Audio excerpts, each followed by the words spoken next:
Halo, hello guys.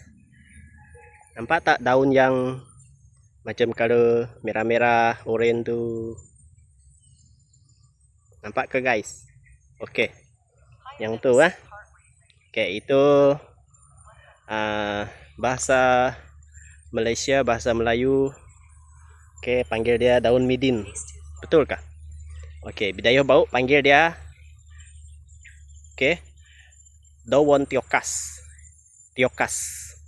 Bidayuh panggil dia tiokas. Okey, bahasa Malaysia panggil dia midin. Okey. Apa panggilan untuk kaum lain? Okey. Iban panggil ini daun apa? Dan juga suku bangsa yang lain. Okey, Chinese panggil ini daun apa? Okey, sila komen guys. Okey, daun ini memang sangat sedap digoreng dengan belacan, tanpa belacan, buat sup terjun tetap sedap juga. So, kalau jumpa, jangan kasih racun itu daun. Kena pelihara bagus-bagus.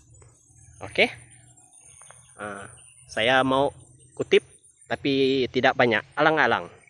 So, saya biar saja. Terima kasih.